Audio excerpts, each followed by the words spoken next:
Exam point of view से अगर आप नॉन बैंकिंग एग्जाम की बात करते हैं, non banking,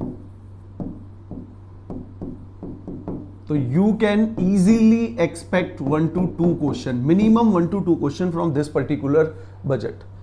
exams like SSC, exams like NTPC, exams like CDS, exams like police, railway, इन सभी एग्जामों में इस साल में जितने भी होने वाले हैं 1 या 2 मिनिमम क्वेश्चन आप एक्सपेक्ट कर सकते हैं इस पर्टिकुलर बजट से।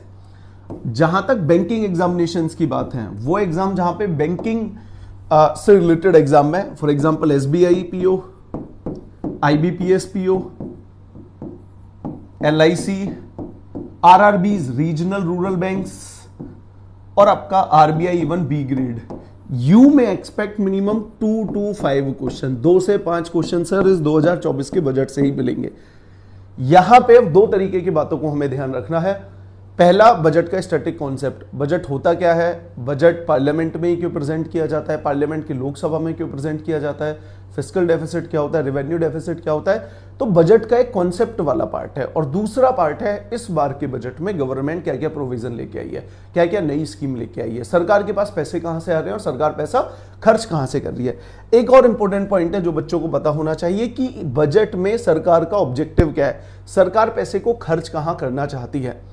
इस आर्टिकल 112 पे हम अभी आएंगे, थोड़ा सा आगे बढ़ते हैं, दिस इज वेरी इंपॉर्टेंट, अभी मैं इसको आपके सामने डिस्कस करूंगा। So this is the statement और what I say kind of statement by finance minister Nirmala Sitharaman. और आप देखिएगा यहाँ पे क्या बोल रहे हैं, what is the focus area. So she is saying turning attention to the full year and beyond in this budget we particularly focus on.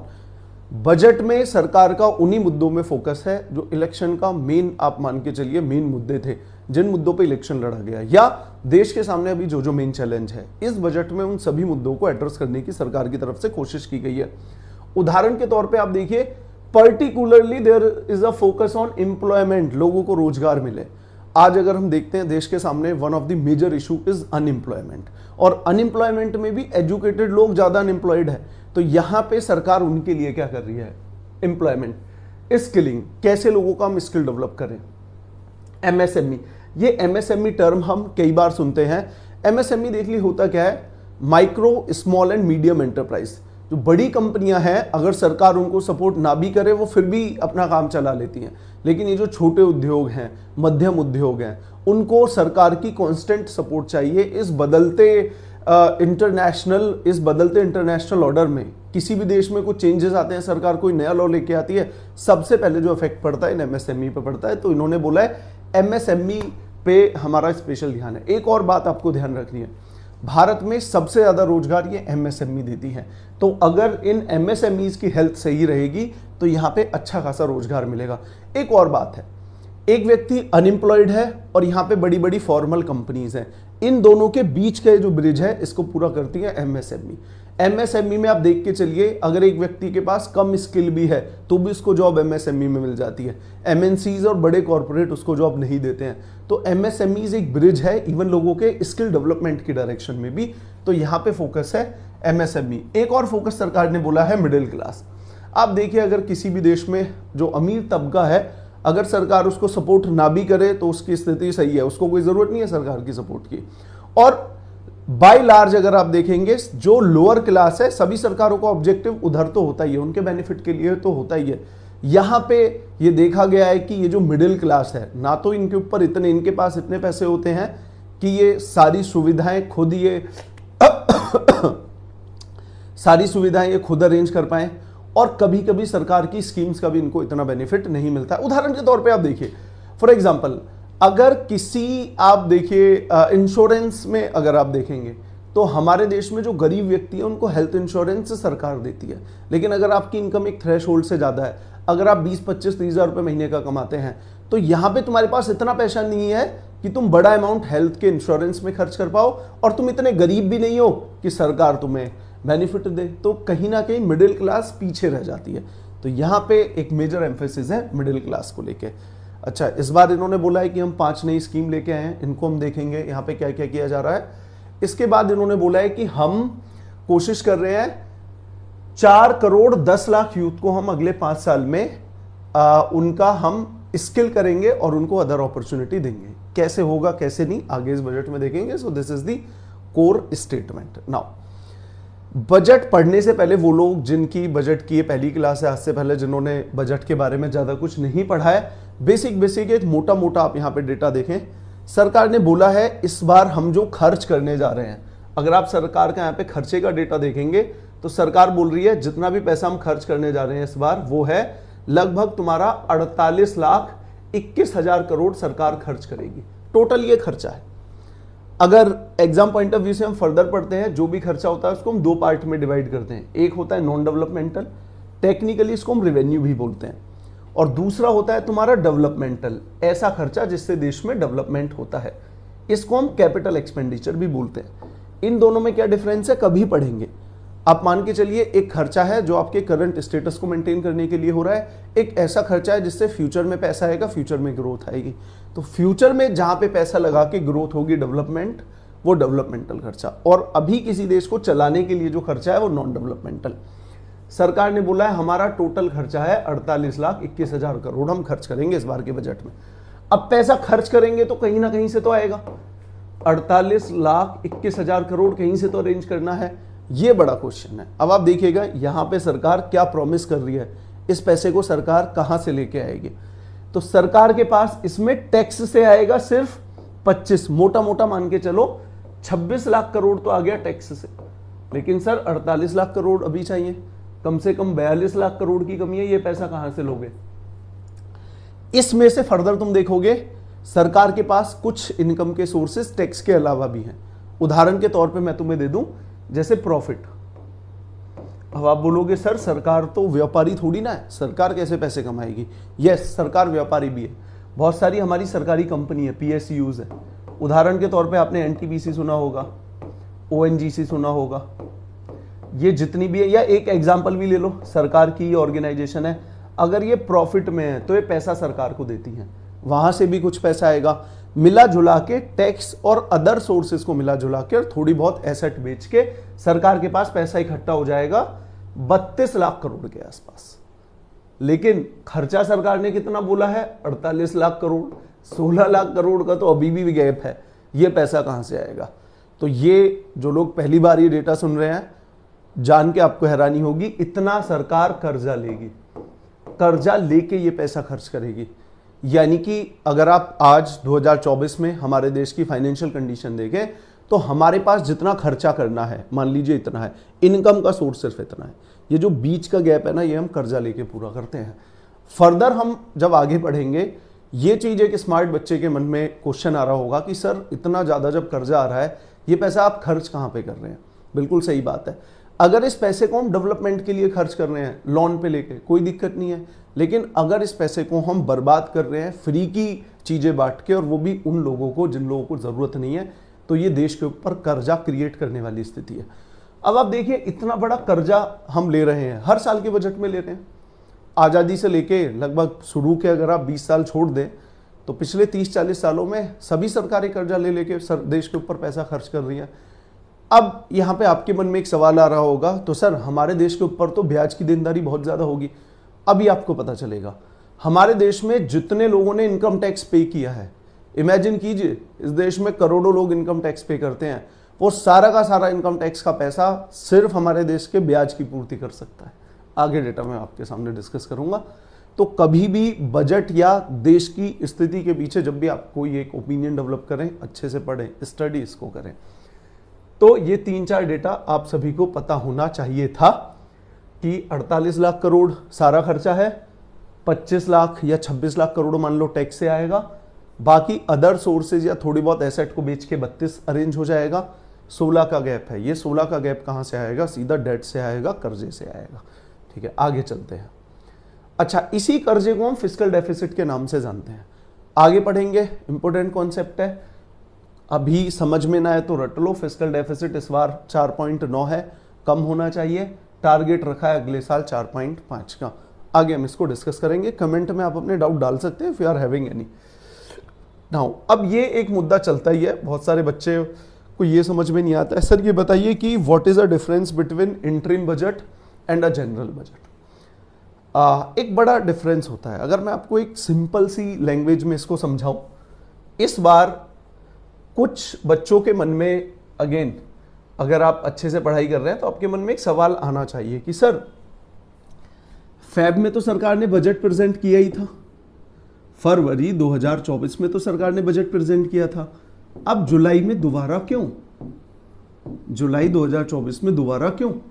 इसका आंसर इसी बात में है कि जो फरवरी में बजट प्रेजेंट किया गया था वो इंटरिम बजट था, और अभी जो बजट प्रेजेंट किया जा रहा है वो फुल ईयर का बजट है। अब दोनों में क्या डिफरेंस है आपको मैं थोड़ा विस्तार से समझाता हूं।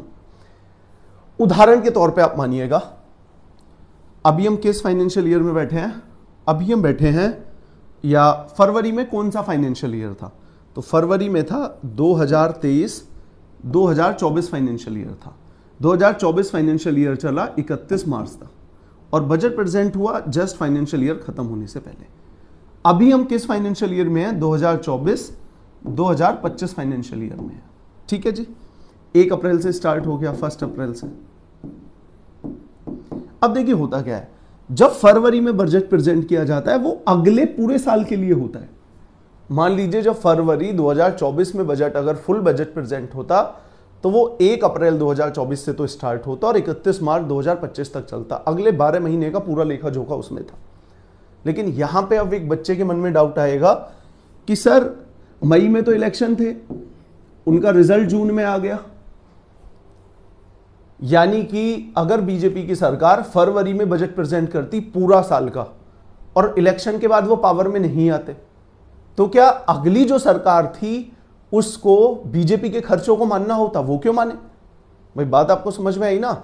बीजेपी सरकार को यही नहीं पता कि वो अगले 3 महीने के बाद पावर में आएंगे या नहीं आएंगे, या फॉर दैट मैटर किसी भी सरकार को लो, तो जिस भी सरकार का इलेक्शन से पहले वाला बजट होता है वो पूरे साल के लिए बजट प्रेजेंट नहीं करते हैं, क्योंकि यही नहीं श्योर है कि वो पावर में आएंगे या नहीं आएंगे, वो सिर्फ एक थोड़े समय के लिए बजट प्रेजेंट करते हैं। और उसके बाद नई सरकार आती है इलेक्शन के बाद, चाहे वही वापस आ जाए, किसी और पार्टी की आ जाए, वो दोबारा से बजट प्रेजेंट करती है। तो समझने वाली बात यह है बच्चों, किसी भी सरकार का जो लास्ट ईयर का बजट होता है, इलेक्शन से जस्ट पहले वाला बजट होता है, जो पूरा बजट नहीं होता है, उसे हम इंटरिम बजट बोलते हैं। अभी भी नहीं समझ में आया तो एक और उदाहरण लो, मोदी जी ये बोले कि भाई इस बार के बजट में, या कोई भी सरकार ये बोले हम पावर में आए तो हर व्यक्ति को 10-10 हजार रुपए खाते में देंगे हर महीने, पॉसिबल ही नहीं है। ये बोल के और वो इलेक्शन हार जाए, बजट पास हो गया, अब जो नई सरकार आएगी क्या उसको वो बजट मानना पड़ेगा? बिल्कुल है, लेकिन उन्होंने तो ये प्रॉमिस ही नहीं किया था, वो क्यों माने? इस प्रॉब्लम से बचने के लिए इलेक्शन से पहले जो भी बजट प्रेजेंट होता है वो थोड़ा बजट प्रेजेंट होता है 2-3 महीने के लिए, उसे हम इंटरिम बजट बोलते हैं। और फिर जो भी सरकार पावर में आती है उसको एक फुल ईयर बजट प्रेजेंट करना होता है। इसलिए आप देखिएगा इलेक्शन वाले ईयर में 2 बजट प्रेजेंट होते हैं, एक इंटरिम बजट, दूसरा फुल ईयर का बजट। ठीक है, एक और अच्छा डेटा है, हमारे देश में अगर आप देखेंगे longest budget in terms of कितने शब्द यूज किए गए, तो मनमोहन सिंह जी ने प्रेजेंट किया था 1991 में, लगभग 18,650 वर्ड थे। और अगर आप देखेंगे सबसे लंबा बजट स्पीच तो वो निर्मला सीतारमण जी का था 2020 में, लगभग 2 घंटे 42 मिनट तक ये स्पीच चला था। ये 2 पॉइंट आपको याद रखने। अब यहां पे दिखाया गया है, देखो पिछले भी 2-3 साल के बजट का एक डेटा है। एक चीज बस आप यहां पे याद रखिएगा, सरकार ये बोल रही है कि इस बार यहां पे देखो खर्चों को, एक तो रेवेन्यू वाला खर्चा, एक डेवलपमेंटल वाला, 11,11,11,111 करोड़ रुपए डेवलपमेंट के लिए खर्च कर रहे हैं। पैसा आएगा कहां से पढ़ेंगे, अभी ये थोड़ा कॉन्सेप्ट के बाद में समझ में आएगा, लास्ट में एक बार याद दिलाना, इसको हम देखेंगे। नाउ ये जो बैंकिंग वाले बच्चे हैं इस टर्म का याद रखें, कैपेक्स। कैपेक्स का मतलब होता है कैपिटल एक्सपेंडिचर, ऐसा खर्चा जिससे आपके देश में फ्यूचर में डेवलपमेंट होने वाला है। इस खर्चे को अगर आप देखेंगे तो मोदी सरकार देखिए कितना बड़ा चढ़ा के, इसके लिए अलग ही ये पीपीटी सरकार ने प्रेजेंट की है, तो कैपिटल एक्सपेंडिचर कितनी बड़ी बात है। सरकार ने यहां पे ये बोला है कि इस बार हमारा कैपिटल एक्सपेंडिचर अगर आप देखेंगे टोटल, अगर आप हमारा कैपिटल एक्सपेंडिचर देखेंगे तो वो है आपका सेंटर गवर्नमेंट का है 11,11,000 करोड़ रुपए, और जो राज्यों को ग्रांट दिया है वो 3.9 है। टोटल मिला के 15 लाख करोड़ का इस बार डेवलपमेंट का खर्चा होगा देश में। बड़ी बात है, पिछले साल ये 12.7 था, उससे पहले 10 था, उससे पहले 8.4 था। तो ये बताने की कोशिश कर रहे हैं कि अगर आप पिछले 4 साल में देखेंगे सरकार के बजट का ज्यादा हिस्सा डेवलपमेंट की तरफ जा रहा है। जो किसी भी देश के लिए एक पॉजिटिव साइन है। तो अगर क्वेश्चन आता है पिछले 4 साल में क्या डेवलपमेंटल एक्सपेंडिचर बढ़ता जा रहा है, दिस इज करेक्ट। और उस डेवलपमेंटल खर्चे को हम क्या बोलते हैं, कैपिटल एक्सपेंडिचर बोल लो या कैपेक्स बोल लो। यहां पे ये राज्य केंद्र का और केंद्र ने जो राज्य को फंड दिया है उन दोनों को मिला के बताया गया है। ओके, अब देखो ये बड़ा इंटरेस्टिंग है। मैं ये बता रहा हूं कि अगर आप में से बहुत सारे लोग, कई बार ऐसा होता है ना कि हम सिर्फ एग्जाम की तैयारी कर रहे हैं ये सोच के ही बहुत सारे बच्चे इस डेटा को पढ़ते हैं। सर ऐसा नहीं है। अगर आप देश के जिम्मेदार नागरिक हैं, अगर आप देश के बारे में सोचते हैं, अगर आप देश के हित को लेकर चिंतित हैं, कई बार ऐसा होता है ना, हम लोग सिविलियन होते हैं, डिफेंस में नहीं है, पॉलिटिक्स में भी नहीं है, किसी भी ऐसे सोशल प्रोफाइल नहीं है, तो कई बार सवाल ये आता है कि हम कैसे देश हित के बारे में सोचें। तो सर अगर आप देश के अच्छे डेटा को भी अच्छे से पढ़ रहे हो और सही इंफॉर्मेशन लोगों तक पहुंचा रहे हो, वो भी देश के लिए एक देश सेवा है। अब आप देख के चलिए ये बात क्या है। यहां पे ये बताया गया है कि सरकार के पास अगर 100% पैसा आया या 100 पैसे अगर टोटल आए या 100% मानो, वो कहां कहां से आ रहा है और सरकार का 100% में से खर्चा कहां कहां जा रहा है। बहुत इंटरेस्टिंग। पहले खर्चा देख लो चलो। अब सरकार की जो स्कीम्स है, सरकार की स्कीम्स पे खर्चा हो रहा है 16 और 8, 24% आप मान के चलिए। सरकार का जितना भी पैसा आया उसका 24% सरकार स्कीमों पे खर्च कर रही है। स्कीम लाइक इंदिरा आवास योजना के बारे में आपने सुना होगा, गरीब लोगों को घर बना के देंगे। आपने प्रधानमंत्री कृषि कल्याण स्कीम के बारे में सुना होगा, जहां पे किसानों को 6,000 रुपए मिलते हैं। आपने आयुष्मान कार्ड के बारे में सुना होगा, अगर आप बीमार पड़ते हो सरकार 5 लाख तक का हेल्थ इंश्योरेंस देती है। आपने प्रधानमंत्री कृषि सिंचाई योजना के बारे में सुना होगा। ऐसी कई सौ स्कीम है। सरकार पेंशन देती है, सरकार रोड बनाने के लिए लेके आती है। तो इन सभी स्कीमों पे सरकार के टोटल खर्चे का 24% जा रहा है। लेकिन यहाँ पे एक एडवांस कॉन्सेप्ट है। जितनी भी सरकार की स्कीम है इनको हमने 2 पार्ट में डिवाइड किया है। एक स्कीम को बोलते हैं सेंटर स्पॉन्सर, दूसरी को सेंटर सेक्टर, क्योंकि इन दोनों का भी यहां पे इन्होंने अलग अलग जिक्र करा है। इसका कॉन्सेप्ट आप समझिएगा, इसका कॉन्सेप्ट क्या है। देखिए, सेंटर स्पॉन्सर स्कीम वो है स्पॉन्सर जिसमें सेंटर गवर्नमेंट भी पैसा देगी और स्टेट भी पैसा देगी। मोदी जी भी पैसा देंगे, राज्य भी पैसा देगा। सेंटर गवर्नमेंट 60% पैसा देगी, राज्य 40% देगा। उदाहरण के तौर पे मैं आपको बता देता हूं, प्रधानमंत्री आवास योजना। अभी आपने पंचायत वेब सीरीज देखी होगी। इस पंचायत वेब सीरीज में जब भी हम लोगों को घर देते हैं तो उसमें मान के चलिए उदाहरण पे 1.5 लाख रुपए उसको घर बनाने के लिए मिला। क्या वो 1.5 लाख सीधा सेंटर गवर्नमेंट के पॉकेट से गया या वो राज्य की पॉकेट से भी गया? तो उसका 60% सेंटर गवर्नमेंट की पॉकेट से गया और 40% राज्य की पॉकेट से गया।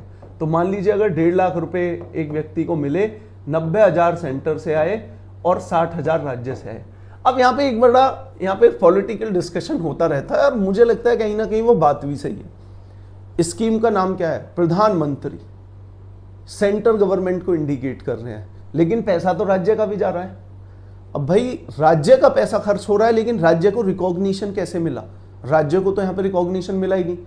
सारा पैसा जब एक किसान को घर मिला तो वहां पे केंद्र सरकार के किसी नेता का फोटो था, या मान के चलिए प्रधानमंत्री है, प्रधानमंत्री मोदी जी का यहाँ पे फोटो लगा हुआ है और उसको बेनिफिट मिल गया। लेकिन राज्य सरकार ये बोल रही है सर हम भी तो पॉलिटिक्स में है, हमें भी तो जनता से जाके वोट मांगनी है, लेकिन हम जनता को क्या बताएंगे कि इसमें से 40% पैसा हमारा था, कैसे हम कम्युनिकेट कर पाएंगे?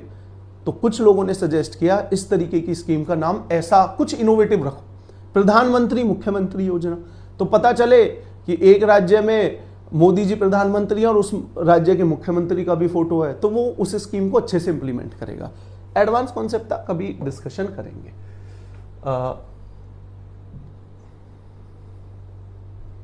अच्छा, नेक्स्ट अगर आप देखेंगे तो सबसे पहला खर्चा बता दिया स्कीम्स पे गया है। इसके बाद देखो ब्याज की पेमेंट, 19% ब्याज की पेमेंट। सुनने में चाहे आपको आसान लग रहा हो, थोड़ा सा ये अमाउंट लग रहा हो, एक बार सरकार की इनकम देख लो। हमारे देश में इनकम टैक्स से जो पैसा आया है 19% पैसा इनकम टैक्स से आया है, और सरकार ने जो खर्च करा है 19% ब्याज पे चला गया। यानी कि हमारे देश में जो करदाता है ना, अपने आपको बहुत बड़ा समझते हैं, हम देखो इतना टैक्स पे कर रहे हैं। हमारे देश के जितने भी करोड़ों करदाता हैं, जितने भी लोग इनकम टैक्स पे करते हैं, उन सबका पैसा मिला के सिर्फ इतना ही पैसा इकट्ठा हो पाता है कि हम देश के ऊपर जो लोन ले रखा है उसका ब्याज ही पे कर पाते हैं। यानी कि अगर आप अच्छे से समझेंगे तो एक देश जो अभी डेवलप हो रहा है उसके पास फाइनेंस को लेकर चैलेंजेस होते हैं, पैसे आने के सोर्सेस कम होते हैं और खर्च हर जगह करना होता है। एक गरीब देश में हर चीज की कमी होती है, रोड आप बनाओ, रेलवे बनाओ, लोगों को अच्छा घर दो, अच्छी नौकरियां दो, अच्छी हेल्थ केयर सर्विसेज दो, रोड प्रॉपर नहीं बने हुए, रेलवे प्रॉपर नहीं बना हुआ, डेवलप होने के बाद एक बार आपके पास टैक्स फिर ज्यादा आता है, डेवलपमेंट के लिए कम अपॉर्चुनिटी होती है। लेकिन एक गरीब देश या एक देश जो डेवलपिंग है उसके पास खर्चे ज्यादा होते हैं और कमाई के सोर्स थोड़ा कम होते हैं। तो इंटरेस्ट पेमेंट पे 19 गया, डिफेंस पे 8 गया। यहां पे बड़ी इस देश के लिए एक समझदारी वाली बात है, पाकिस्तान का कभी आप जाके डिफेंस एक्सपेंडिचर चेक करना, हमसे प्रोपोर्शनेटली कहीं ज्यादा है। मतलब टोटल खर्चे का हम तो अब बस 8% खर्च कर रहे हैं, वो 20-25% खर्च कर रहा होगा कम से कम। सब्सिडी देते हैं 6% जरूरतमंद लोगों को। इसके बाद राज्यों को भी, भाई जो भी सरकार के पास टैक्स आता है उसका कुछ शेयर राज्यों को भी तो देना होता है, 21। पेंशन देनी होती है 4%, अदर खर्चे 9%। यहाँ पे राज्यों को हम पैसा देते हैं फाइनेंस कमीशन के कहने पे। अब जो बच्चे पढ़ रहे हैं, फाइनेंस कमीशन आर्टिकल 280 बात करता है फाइनेंस कमीशन के बारे में, बड़ी इंपॉर्टेंट ऑर्गेनाइजेशन है, कमेंट में बताएं ये करता क्या है। तो मेन खर्चा समझ में आ गया, स्कीम पे जाएगा, इंटरेस्ट पे जाएगा, डिफेंस पे जाएगा, फाइनेंस कमीशन, सब्सिडी, तो 5-6 हेडिंग पता होनी चाहिए। इसके बाद अब पैसा आता कहां से है? देखिए, खर्च आपने कर दिया, लेकिन मेन एक ये भी तो है ना, सरकार ने पैसा अर्न कैसे किया? टैक्सेस से किया, लोन लिया, तो सरकार के पास इनकम के सोर्सेस क्या क्या है? अब आप देखिएगा, सरकार के पास जितना भी पैसा आया, कॉर्पोरेट टैक्स से आया 17%, इनकम से आया 19%, कस्टम ड्यूटी से आया, एक्साइज से आया, जीएसटी से आया, टोटल अगर आप टैक्स का पैसा जोड़ दें कि कितना आया टैक्सेस से, तो 63 आया सर, बस 63 पैसा सरकार का टैक्सेस से आया। और बाकी 27 सरकार ने लोन लिया, 90 हो गया, और बाकी 10 थोड़ा बहुत जो नॉन टैक्स से इनकम थी उससे 9 आया, और 1% पैसा आया कुछ कैपिटल एसेट्स बेच के। कैपिटल एसेट बेच दी, हमारी अपनी थी, कोई दिक्कत नहीं है। मेन चिंता वाली बात यह है कि इस बार हमने जितने भी पैसे आए उसका 27% हमारा कहां से आया है? बोरोइंग करके आया है या कर्जा लिया है। अब ये पैसा अगर तुम बर्बाद कर दोगे तो वापस कहां से पे करोगे? ये देश के सामने चैलेंज है। चलो ठीक है, अच्छे से इसको समझिएगा, एनालिसिस तो चलता ही रहेगा, लेकिन ये सारी एंट्री आपको पता होनी चाहिए। इसके बाद अब ये बड़ा इंटरेस्टिंग है, इस बार के सरकार के बजट ने बोला कि भैया सरकार की ये 9 प्रायोरिटीज हैं, सरकार जो भी अपना पैसा खर्च करेगी इन 9 एरियाज में हम इस पैसे को खर्च करना चाहते हैं, ये 9 हमारी प्रायोरिटीज हैं। अब आप इस डेटा को सिर्फ बजट का ना छोड़ के देखिए कैसे यूज कर सकते हैं। आप में से जिन भी बच्चों को डिस्क्रिप्टिव पेपर लिखना हो या इंटरव्यू में आपसे पूछा जाए कि देश के सामने 9 मेजर प्रॉब्लम बताओ या 9 मेजर एरिया बताइए जहां पे आप इस देश के लिए काम करना चाहते हो, आप इस सारे के सारे डेटा को यूज कर सकते हो। क्योंकि देखो ना, मोदी जी का 10 साल रूल करने के बाद इलेक्शन में पूर्ण बहुमत नहीं मिला, 240 सीटें मिली, उसके बाद वो पावर में आते हैं और वो अगले 1 साल का जो रोड मैप तैयार करते हैं, उस बजट की उनकी 9 प्रायोरिटीज हैं। तो क्या वो देश की सबसे मेन जरूरतें होंगी? लॉजिक यही बोलता है। तो कहीं ना कहीं दीज आर दी एरिया जहां पे सरकार का भी फोकस है और देश में प्रॉब्लम भी है और इसको फोकस चाहिए भी। तो आप इस डेटा को किसी भी एग्जाम में यूज कर सकते हैं। देश के सामने प्रॉब्लम क्या है, कहां पे खर्च होना चाहिए, दीज आर दी 9 एरियाज। देखिएगा, जस्ट 30 सेकेंड का ब्रेक ले रहा हूं, आई एम पानी ले रहा हूं, जस्ट 30 सेकेंड का ब्रेक।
आइए चलो डिस्कशन करते हैं 9 प्रायोरिटीज ऑफ द बजट। आधा घंटा हो गया लगभग, 50 मिनट से 1 घंटे की वीडियो होगी, इतने में सारा पूरा हो जाएगा। पहला है दे आर सेइंग कि हम, अच्छा इन सब के बारे में डिटेल्ड यहाँ पे सरकार क्या करने जा रही है, क्या स्कीम है, उन सब के बारे में एक बहुत डिटेल यहाँ पे जिक्र हुआ है। अभी हम एक बार देखते हैं। तो सरकार ने पहला बोला फर्स्ट प्रायोरिटी इज कि हम डेवलप करेंगे प्रोडक्टिविटी और रेजिलियंस इन एग्रीकल्चर। प्रोडक्टिविटी आप देखिए, हमारे देश के इवन पंजाब और हरियाणा और वेस्टर्न यूपी के भी अगर आप फार्मर देखेंगे, जितना हम राइस प्रोड्यूस करते हैं या व्हीट प्रोड्यूस करते हैं, चाइना वाले हमसे 2 गुना प्रोड्यूस कर देते हैं सेम जमीन से चाइना या अमेरिका के किसान हमसे ज्यादा उत्पादन करते हैं। तो हम लिमिटेड जमीन से ज्यादा चावल कैसे प्रोड्यूस करें, ज्यादा राइस कैसे प्रोड्यूस करें, ज्यादा व्हीट कैसे प्रोड्यूस करें, उसके लिए पहला इनका फोकस है कि प्रोडक्टिविटी बढ़ाना है। दूसरा एम्प्लॉयमेंट स्किलिंग, ये तो प्रधानमंत्री की ओपनिंग स्टेटमेंट में भी था, फोकस यहाँ पे ही है। तीसरा देखेंगे इंक्लूसिव, सबको, इंक्लूसिव का मतलब है सबका साथ सबका विकास। हमारे देश में डेवलपमेंट तो हो रहा है, लेकिन सिर्फ मान के चलिए अमीर लोग आगे बढ़ रहे हैं। अपोजिशन यही तो क्लेम कर रही है।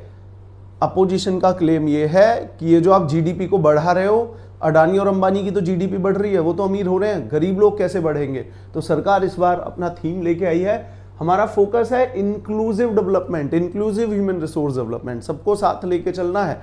गरीब हमारे देश का इंक्लूसिव डेवलपमेंट अगर आप और बड़े लेवल पे समझे, देखो सब ग्रो करें, हमारे देश का अमीर भी ग्रो करे, गरीब भी ग्रो करे, जेंडर इंक्लूसिविटी भी हो, सिर्फ पुरुष ही ग्रो ना करें, हमारे देश की महिलाएं भी ग्रो करें, सिर्फ दिल्ली ग्रो ना करे, हमारे देश का नॉर्थ ईस्ट भी ग्रो करे, हमारे देश का बिहार भी ग्रो करे, झारखंड भी ग्रो करे।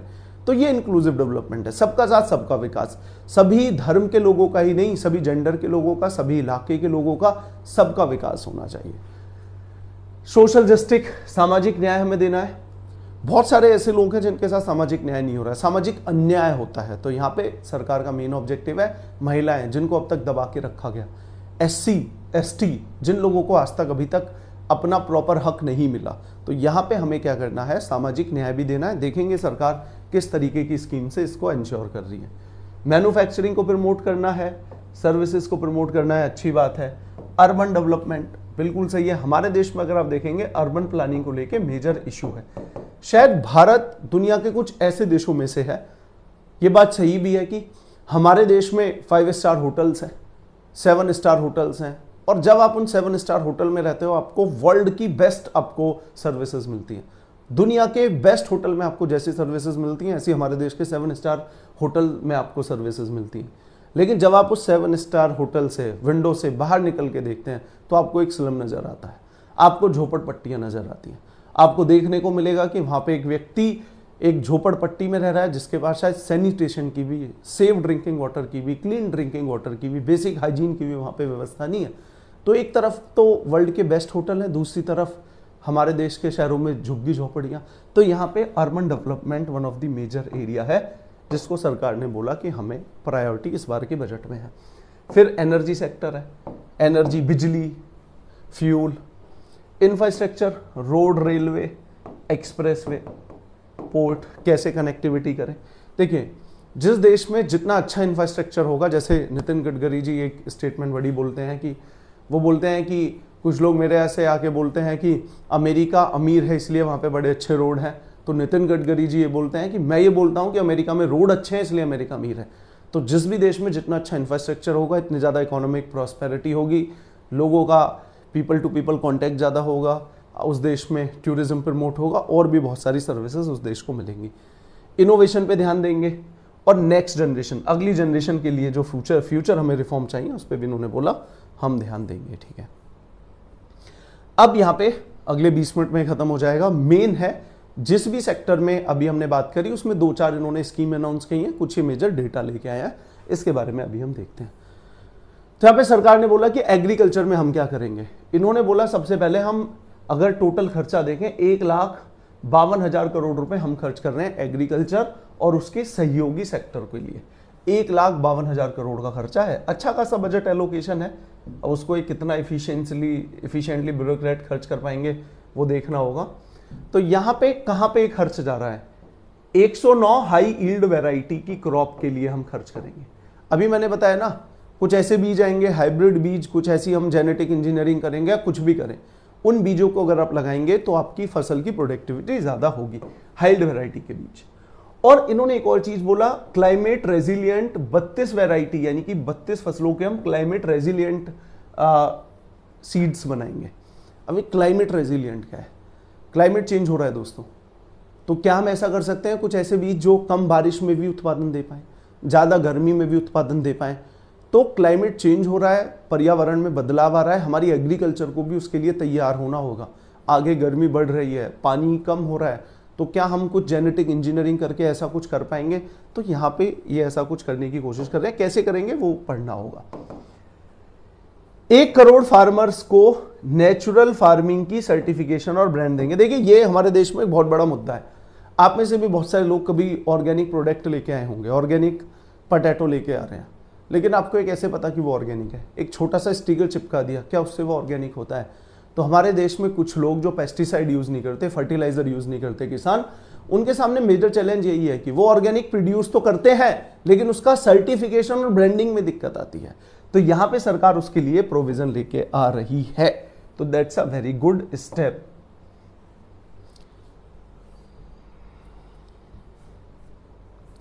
एग्रीकल्चर में और मेन यहां पे ये 2 स्कीम है, ये मुझे आपको बताना था। सबसे पहले इन्होंने बोला कि डिजिटल क्रॉप सर्वे करेंगे खरीफ क्रॉप के लिए। सही बात है सर, डिजिटल सर्वे करो, अच्छी बात है, टेक्नोलॉजी को जितना भी आप यूज करो उतना देश के लिए बेहतर बात है। अब यहां पे इन्होंने एक चीज बोली है, इसको बेटा ध्यान से आप समझना, इसमें 2 कॉन्सेप्ट है। यहां पे बोला गया है इश्यूएंस ऑफ जन समर्थ बेस्ड किसान क्रेडिट कार्ड। जन समर्थ बेस्ड, अब यहां पे 2 चीजें समझनी है। पहले तो ये बताओ किसान क्रेडिट कार्ड क्या होता है। आप सभी लोगों ने कभी सुना होगा कोई व्यक्ति क्रेडिट कार्ड यूज करता है। क्रेडिट कार्ड में आपको एक कर्जे की लिमिट मिल जाती है, वो पैसा आप ले सकते हो, पे कर सकते हो, फिर ले सकते हो। इसको हम रिवॉल्विंग क्रेडिट बोलते हैं। जरूरत हो पैसा ले लो, फिर पे कर दो, आपको किसी के अप्रूवल की जरूरत नहीं है। तो अटल बिहारी वाजपेयी यही स्कीम लेके आए कि हमारे देश के किसानों को भी इस तरीके की फैसिलिटी मिलनी चाहिए कि उनको जब भी पैसे की जरूरत हो उनको क्रेडिट मिल जाए। किसानों के सामने दिक्कत क्या है कि किसान ने आज फसल बोई है, अभी जून जुलाई में किसान धान की खेती कर रहा है, इसका पैसा मिलेगा अक्टूबर नवंबर में जाके। अब अगले 5-6 महीने इसको लागत लगानी है, पैसा 6 महीने के बाद मिलेगा। इस बीच में पैसे की कमी पड़ सकती है, ये लॉजिकल बात है। उसके लिए था किसान क्रेडिट कार्ड। अब किसान क्रेडिट कार्ड बन गया, पैसा कहां से लोगे? बैंक में जाना पड़ेगा ना। सरकार ने डिजिटलाइजेशन का यूज करते हुए इस प्रॉब्लम को भी सॉल्व किया है 5 राज्यों में। अब सरकार जन समर्थ एक पोर्टल है, यहां पे आप जा सकते हैं, लॉग इन करेंगे, क्रेडिट कार्ड की डिटेल डालेंगे, किसान क्रेडिट कार्ड की, और सीधा खाते में पैसा, आपको कहीं जाने की जरूरत नहीं है। तो यहां पे जो बैंक है उसका जो मीडियम है वो सिर्फ आपको फिजिकली जाने की जरूरत नहीं है, आप सीधा जन समर्थ पोर्टल के द्वारा अपने पैसे को खाते में मंगा सकते हैं। 5 राज्यों में अभी इन्होंने लागू किया है। Very good innovative scheme. इसके बाद एम्प्लॉयमेंट को लेके यहां पे 2-3 स्कीम है। कैसे एम्प्लॉयमेंट को बढ़ाएंगे? तो यहां पे मेनली सरकार का एम्फेसिस ये है, अगर कोई भी व्यक्ति, कोई भी ऑनर किसी भी हमारे देश में अगर किसी भी व्यक्ति को जॉब